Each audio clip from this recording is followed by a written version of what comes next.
오늘 어버이 즉 가정의 날입니다.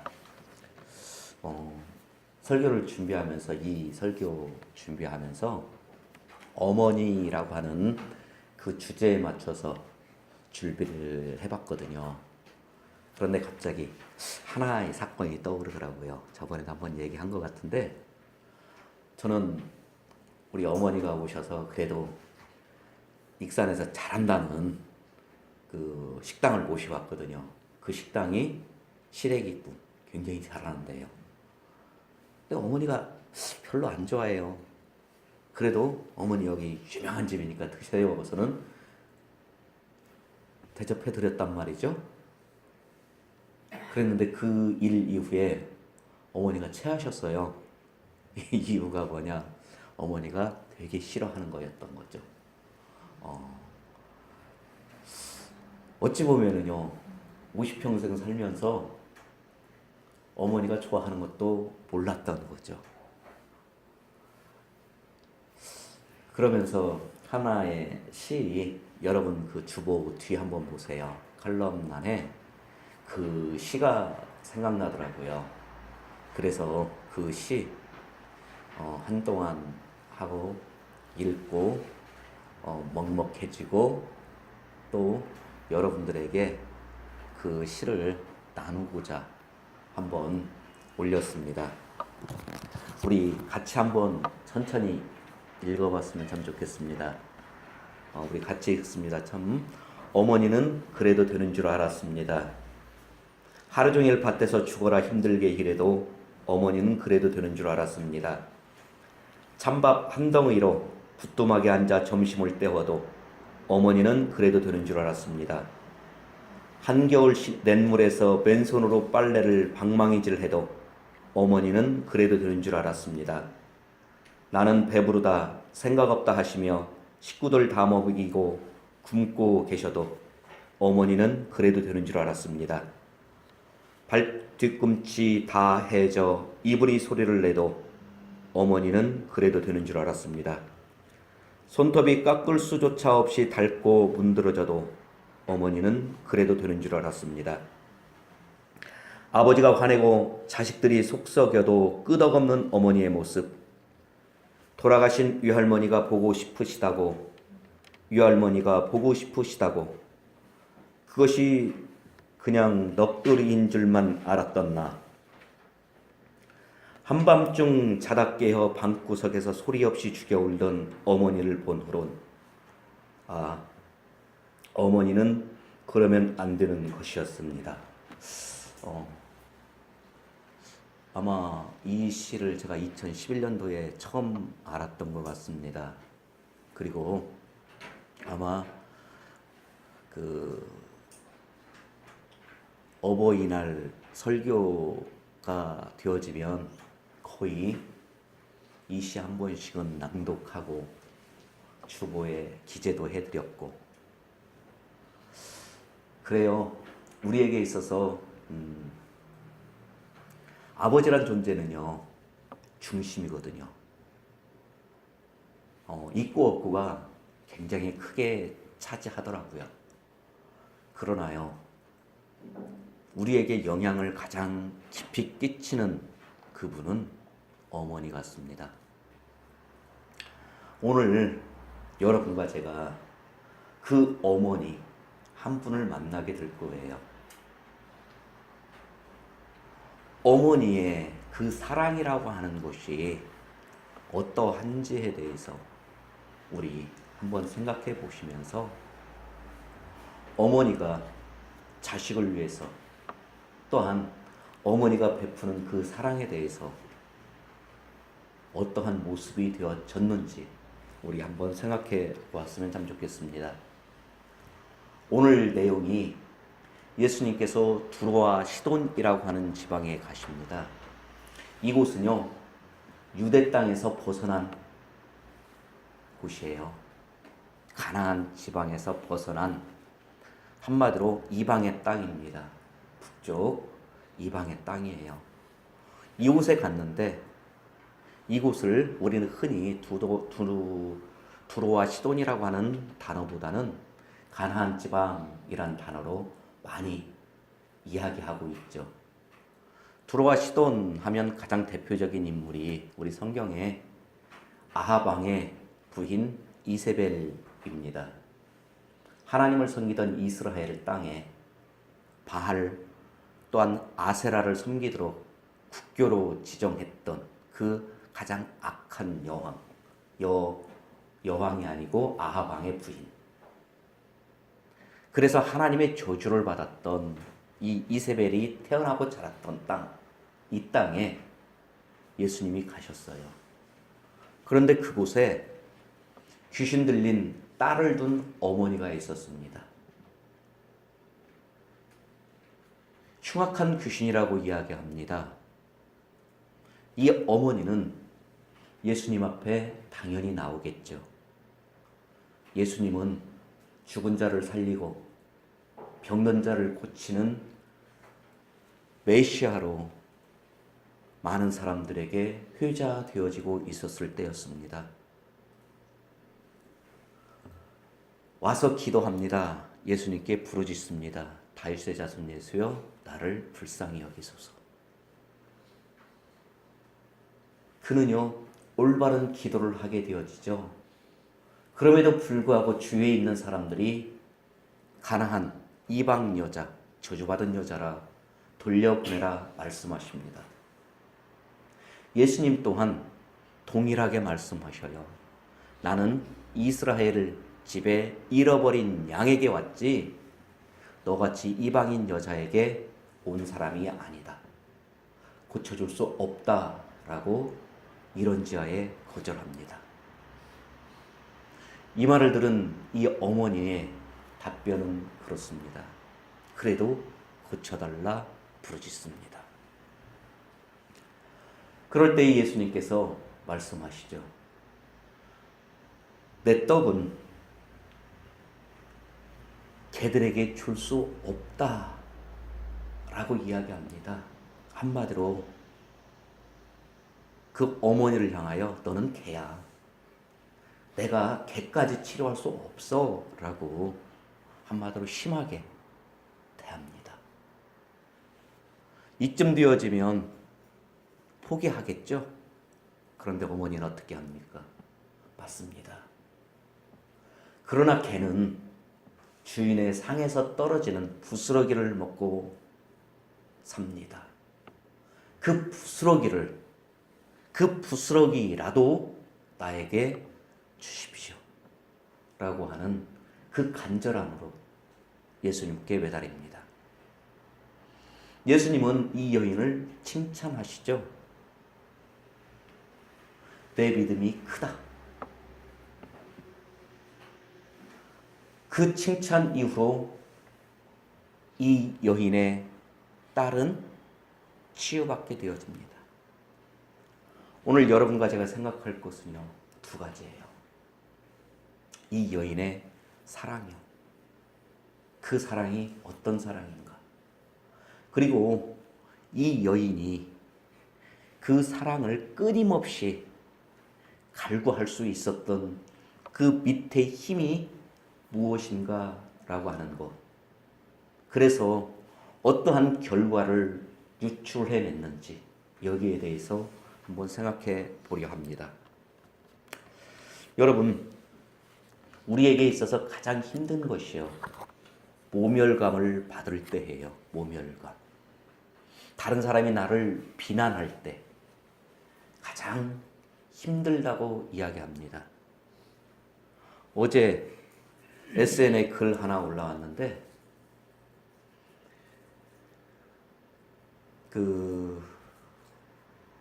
세월호 때 45일간 단식하신 분 있죠. 유민 아빠요. 이 45일간 단식을 할 때 가장 힘들었던 것이 무엇냐라고 물었답니다.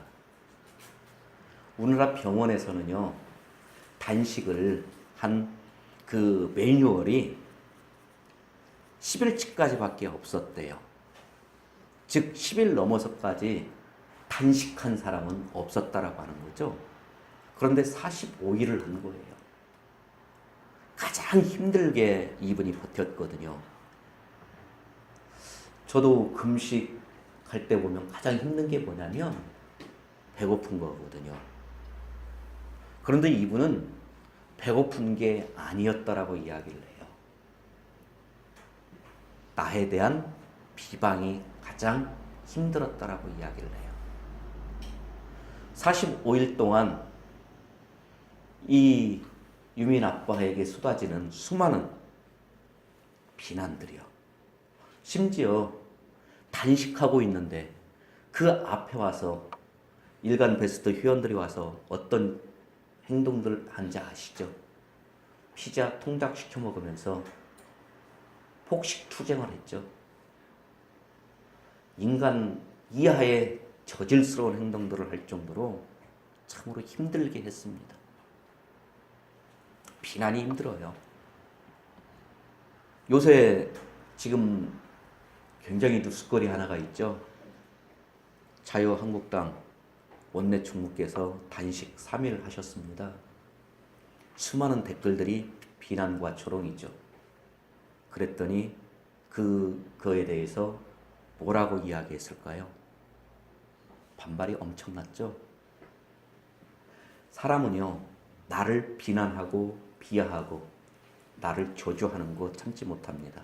여러분들도 마찬가지일 거예요. 누가 나에 대해서 안 좋은 소리 하게 되어지면 그걸 그러려니 하고 이해하고 넘길 수가 없습니다. 그러나 더 중요한 사건이 오늘 본문에 나와요. 내가 정말로 믿고 신뢰하고 따르던 사람에게 받는 이 비난이라고 하는 것은요, 상상을 초월하죠. 모르는 사람이라고 하면은요, 넘길 수 있을 거예요. 그러나 아는 사람들에게 주어지는 그 비난이요. 여러분, 가정에서 부부싸움이 국가와 나라를 위해서 열심히 하다 싸우는 건가요? 아니에요. 아주 사소한 거예요. 그 사소한 게 뭔지 아세요? 바로 이거예요. 상대를 존중하지 않는, 그래서 무의식 중에 아니면 습관화되어져 있는 비난 아니면 그 사람을 모욕하는 행동들, 아주 작은 것들이에요. 이것이 싸움의 출발점이거든요. 우리들 다 그래요. 믿는 사람이었거든요. 가정은요. 그러죠? 누구보다도 믿고 따르는 사람이 내 남편이고 내 아내예요. 그러나 이 예수님은 그 내 아내와 남편을 뛰어넘는 그분이에요. 그분이 지금 어떻게 했어요? 그 여인을 향해서 너는 개야. 우리나라 영어로 개 SS죠. 한마디로 심한 욕을 한 거예요. 그럼에도 불구하고 이 여인은요, 사랑이라고 하는 어떤 사랑이요? 자기 자식에 대한 사랑 하나로 인내를 하게 되어지죠. 아마 우리의 수많은 어머니들은 그래 왔을 거예요. 자식을 위해서, 그 자식의 사랑을 위해서 자기가 비천해지고 낮아지고 모욕을 느껴도 참고 인내하고 또한 그것을 위해서 자기의 모든 것들을 다 포기하면서 살아왔을 거예요. 바로 이게 어머니일 것 같습니다. 오늘 이 어머니의 사랑, 여러분과 저 한 번쯤 생각해 봤으면 좋겠다라고 하는 거죠. 그리고 오늘 이 어머니의 사랑에 대해서 한 가지 더 생각해 보려 합니다. 이 여인의 위대함, 세상에는요, 어머니의 사랑이 굉장히 많아요. 굉장하죠. 그러나 그 사랑들보다 이 어머니의 사랑이 더 위대한 사랑이 되어질 수 있는 게 무엇인가라고 하는 거예요. 수많은 어머니들이 자기가 배아파 낳은 아들, 딸들을 위하여 그 수많은 헌신을 했음에도 불구하고 이 여인처럼 왜 이렇게 위대한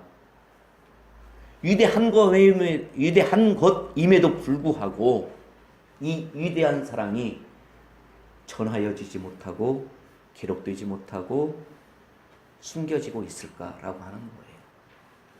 그것은 하나일 겁니다. 예수님과 이 여인과의 대화 가운데에 나타나는 정말 중요한 거 이거예요. 먼저 우리가 이 속에 숨겨져 있는 내용을 봐야 돼요. 우리는 그럴 거려 예수님이 내 위치라고 하면 내가 조롱했음에도 불구하고 자식을 위해서 그 모멸감을 모두 다 받아내는 이 여인을 향해서 우리는 이렇게 칭찬해야 맞아요. 너의 사랑이 참 대단하구나. 그 사랑 때문에 내가 너에게 은혜를 베풀게 라고 하는 게 맞을 거예요. 그런데 예수님은요, 이 여인이 자식을 위한 그 사랑에 대하여서 뭐라고 답변하냐면 믿음이라고 이야기를 해요. 사랑이라고 하지 않고 믿음이라고 이야기해요. 왜 이 차이가 날까라고 하는 거예요. 우리가 쭉 보십시오. 이 내용을 쭉 보시면 여기에서 믿음이라고 하는 것이 나오질 않아요. 이 여인이 내놓는 것이 우리가 피상적으로 문자적으로 아무리 훑어봐도 믿음이라고 하는 것이 없습니다. 그럼에도 불구하고 예수님은 이 여인을 향하여 믿음 있다라고 이야기를 해요. 네가 지금 이 자식을 위하여, 너의 자식을 위하여 간구하는 그 모든 행위들이 믿음이라고 이야기하고 있거든요. 왜 그런지 우리 한번 살펴보면서 믿음을 바탕으로 하는 사랑, 이 사랑이 어떤 사랑인지 한번 생각해 보자라고 하는 거죠. 자, 먼저 생각해 볼 것은요, 그 상황을 한번 봐야 돼요. 성경을 해석하기 위해서는요. 유대인들의 사고에 의하면은 유대인 외에 이방인들은 다 저주받아서 지옥 갈 사람들이에요. 그래서 그들을 향하여 그들은요 두 가지로 이야기를 해요. 장작이라고 이야기를 해요. 왜 장작이라고 이야기하냐면 지옥은요 불이 타는 곳이죠. 그래서 이 불타는 곳에 이방인들이 떨어져서 장작과 같이 태워지는 역할을 담당한다 해서 장작이에요. 그리고 두 번째, 그들을 이방인들을 향하여서 유대인들이 하는 말이 개요, 개. 이방인들은 개로 취급했어요. 즉 예수님께서 지금 말씀하시는 이 개는요, 유대인들이 똑같이 말하는 그냥 개, 너는 저주받았다라고 하는 그 뜻으로 지금 이야기하고 있는 거예요. 그리고 이 예수님의 상황을 보자고요. 예수님께서 첫 번째로 말씀하신 것이 나는 잃어버린 이스라엘의 잃어버린 양에게로 왔다라고 이야기를 하셔요. 오후에 다시 이 부분에 대해서 설교하겠지만 우리들이 예수님에 대해서 정확히 알아야 되는 것들 중에 하나가 뭐냐라고 하는 거예요. 이 본문을 가지고 많은 학자들은요, 예수님은 유대인들만을 위한 복음을 전파했다라고 이야기를 해요. 그리고 이것을 깨트리고 나간 게 바울이다라고 신학자들은 이야기해요. 이건 너무 편협적인 해석이죠. 이것이 아니라 기독교는요, 배타적인 종교예요. 세상은요, 모든 것들을 포함하는 종교를 원해요. 그래서 가톨릭이 많은 사람들에게 인기 있는 이유가 무엇일까요? 많은 사람들에게 베풀고 나누고 섬기는 모습들이 보여요. 계속적으로 그들을 벌려 나가거든요. 그런데 기독교는요, 결코 벌리는 종교가 아니라 폐쇄적이고 배타적인 종교라고 하는 것을 먼저 기억해야 되겠다라고 하는 거예요. 예수님은요, 세계를 위해서 오지 않았어요. 많은 사람들을 위해 오지 않았다니까요. 온 세상을 위해서 오지 않았다니까요. 믿는 사람들을 아버지에게서 예수님에게 준 사람들에게만 오신 분이에요. 제한적이에요. 그런데 우리는요, 어떻게 생각을 해요? 온 세상에 예수님의 사랑이 전파되어지기를 원한다. 아니요. 그것은 세상의 종교라니까요. 세상의 가치관을 가지고 하나님 앞에 나오는 그 복음을 보는 거예요. 성경은요, 예수님은요, 정확하게 선택되어진, 부름받은 하나님께서 택하신 자들에게만 오신 분이에요. 그래서 말씀은요,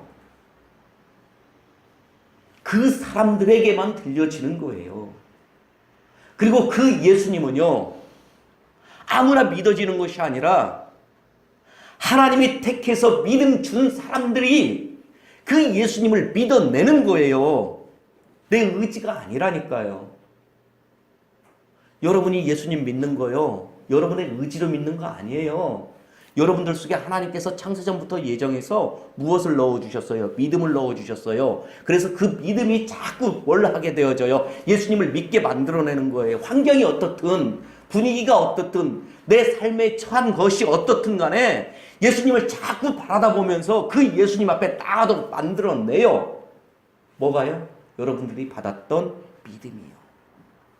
예수님은 그러한 자들에게만 효과가 있는 분이에요. 예수 믿지 않는데 내가 기도하면 나을 거라고 하는 그 그릇된 생각들이요. 갑자기 이게 떠오르네요. 어느 분이 그런 얘기를 하셔요. 몸이 안 좋아요. 그래서 어떻게 했냐?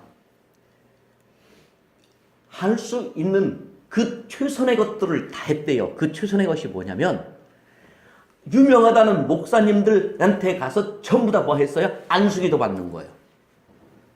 그랬더니 결국 어떻게 되더라? 안 되더라. 그래서 제가 실습했던 그 요양병원에 들어와 있더라고요. 그러면서 이야기를 해요, 그분들이.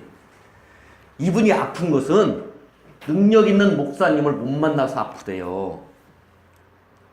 또 그 말 들으면 또 제가 어떻게 하겠어요? 3시간 또 설교했죠. 중요한 게 그게 아니잖아요. 예수님은요, 택한 자들에게 오셔서 그 사람들이 이 땅을 어떻게 살아가는지에 대해서 돕고 베푸는 거예요. 세상 사람들이 생각하는 그 부와 명예와 권력과 이런 것들을 추구하는 삶이 아니라 이 사람이 어떻게 하면 예수를 드러낼까 만들어가는 거예요. 우리가 드라마 잘 보죠? 드라마는 누구를 중심으로 움직여요? 주인공이요. 그래서 조연들은요, 오로지 누가 드러나야 되는 거예요? 주인공이 드러나야 되는 거예요. 마찬가지예요. 우리도요, 선택받은 우리들도요, 조연이에요. 우리는요, 주인공이 아니에요. 주인공이 누구예요? 예수님이에요. 우리를 통해서 누가 드러나는 거예요? 예수님이 드러나는 거예요. 잃어버린 양에게 왔다. 예수님은 누구를? 당신 택한 자들에게만 효과가 있는 분이에요. 그런데 오늘 여기에서요, 굉장히 예수님께서 중요한 말씀을 하시죠. 내 떡을 자녀에게 준다라고 이야기를 하죠. 한번 읽어봅시다. 26절에 대답하여 이르시되 자녀의 떡을 취하여 개들에게 던짐이 마땅하지 아니하니라. 이게 그 말 아니에요. 구원은 누구에게 있는 거예요? 예수님께서 택하시고 하나님께서 택한 자들에게 있는 것이, 구원받지 못한 자들에게, 개들, 이방인이라고 그랬잖아요. 저주받은 자들이라고 했잖아요. 그 사람들이 가는 게 맞지 않다라고 이야기를 해요. 여기까지는요, 우리가 일반적으로 생각해낼 수 있는 거예요. 그런데 그 다음이 진짜 중요한 얘기가 나오는 거예요. 이 여자의 답변이요. 이 여자의 답변이 뭐라고 이야기를 해요? 여자가 이르되 주여 올소이다마는 개들도 제 주인의 상에서 떨어지는 부스러기를 먹나이다. 이 말이거든요. 이 말이 무슨 말일까요? 이게요, 예수님을 향한 믿음이거든요. 자, 한번 생각해 봅시다. 예수님은 의로운 자죠. 원래 하나님이에요. 하늘에 계신 분이에요. 이분이 뭐가 되어졌어요? 부스러기가 돼서 떨어진 거예요. 상에서 밥을 먹어요. 이 상은 어떤 상을 이야기할까요? 천국을 이야기해요. 천국에서 떨어졌어요. 부스러기처럼 누가 떨어졌어요? 예수님이 떨어졌어요. 예수님이 육신을 입고 이 땅에 오셨어요. 부스러기처럼 떨어진 거예요. 그러면 이 부스러기를 누가 먹는 거예요? 개들이 먹는 거예요. 저주받은 사람들이 먹는 거예요. 먹는 사람들이 뭐 하는 거예요? 구원받는 거예요. 지금 이 여인은 이렇게 이야기를 하고 있는 거예요. 당신은 하나님이신데 부스러기가 되어져서 이 땅에 오지 않았느냐? 그러면 이 땅에 상에서 떨어졌으면 그 떨어진 걸 누가 먹냐? 개들이 먹는 거다. 그래서 개인 내가 떨어진 부스러기니 예수님을 먹겠다. 지금 이렇게 이야기하는 거라고요.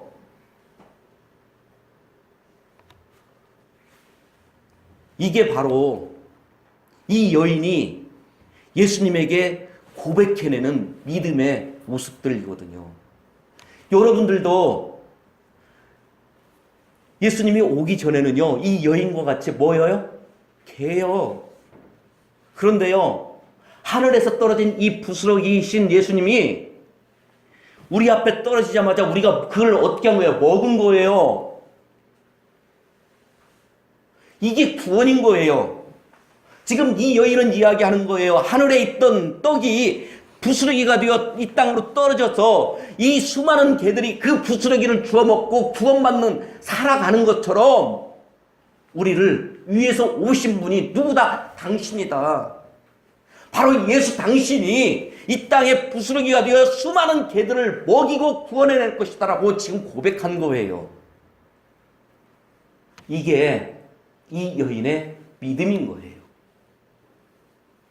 여러분, 우리는 지금 무엇을 먹고 여기 있는가를 생각해 봐야 되는 거예요. 하늘에서 떨어진 부스러기이신 예수 그리스도를 먹고 여러분들이 이 자리에 앉아서 이 여인이 받았던 이 은혜를 지금 내가 받아 누리기를 소망 가운데 앉아 있어야 되는 거지요. 그 부스러기가 지금 여러분들에게 있느냐 없느냐라고 하는 거예요. 오늘 이 여인이요, 예수님께서는 개라는 단어를 썼지만 비난이라고 생각을 많은 사람들은 하겠지만 이 여인은 그렇게 생각하려 하지 않은 거예요. 바로 죄인인 인간, 죽을 수밖에 없는 우리 인간, 하나님으로부터 멸망받을 수 없는 인간을 말하고 있구나라고 하는 것을 알아들은 거예요. 그래서 그 저주와 멸망 가운데에 살아날 수 있는 길은 오직 하늘 부스러기인 하늘에서 떨어진 부스러기 이 예수를 먹는 길밖에 없다라고 하는 것을 이 여인은 알고 그것을 고백하는 이 믿음으로 말미암아 그의 믿음이 예수님에게 의해서 칭찬을 받게 되어지잖아요. 여러분, 여러분들에게 이런 믿음 있기를 축원합니다.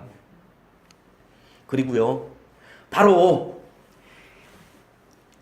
예수님은 이 여인이 그 딸을 위하여 간구하는 이것이 세상 사람들은 사랑이에요. 어머니의 사랑이에요. 어머니의 헌신으로 보이는데 예수님의 눈에는 그게 무엇으로 보였어요? 믿음으로 보인 거예요. 우리에게 있어서도 그러한 믿음의 바탕을 둔 사랑이 나와야 된다라고 하는 거죠. 무조건적 헌신, 무조건적 사랑 좋습니다. 맞아요. 그러나 우리가 인정받아야 될 분은 세상 사람들이 보는 눈이 아니라 하나님이 예수 그리스도가 나를 보는 눈이거든요. 예수님이 나를 볼 때 내가 자식을 위해서 헌신하고 가정을 위해서 열심히 했던 그 모든 것들이 아무렇지 않는 것들로 보이는 것이 아니라 믿음으로 보이게끔 우리가 그런 신앙적 삶을 살아내야 되겠다라고 하는 거죠. 여러분과 저는요, 최종 목표가 어디예요? 천국이잖아요. 천국 가서 누구요? 하나님과 예수 그리스도에 의해서 우리는 심판을 받아야 되는 존재들이잖아요. 여러분 기억해요. 그저 세상 사람들이 하는 똑같은 사랑 좋습니다. 우리는 거기에 하나 더 하나님과 예수 그리스도가 나에게 인정할 만한 믿음을 바탕으로 하는 사랑, 이 사랑을 증명해낼 수 있는 여러분들이 되었으면 참 좋겠습니다. 가정의 달입니다. 여러분들 속해져 있는 가정에서 오늘 여러분과 제가 읽었던 기도 제목 중에 기도에 이런 말이 있었어요. 치유하는 병원이 되어야 된다는 말이 있었어요. 그런데요, 어느 분의 글을 보다 보니까 그 글을 보면서 제가 평생 생각하는 것들 중에 하나인데요. 우리나라의 가정은요, 병원일까요? 전쟁터일까요? 여러분들 속으로 답하시면 돼요. 가정은요, 나로 인하여서 저분이, 내 가족이 치유를 받아야 되는데 우리는 어떻게 되어지죠? 세상 사람들에게 함부로 하지 못하는 말도요, 가족한테는요, 가족이란 이유로 너무 쉽게 해요. 가족이란 이유로 너무 무례하게 해요. 가족이란 이유로요, 너무 막해요. 세상에서 가장 존중받아야 될 것이 가정일 것 같아요. 가족들이고요. 여러분들의 가족이 또한 여러분들을 통해서 여러분들의 가정이 병원 되었으면 좋겠습니다. 치유하는요. 기도하겠습니다.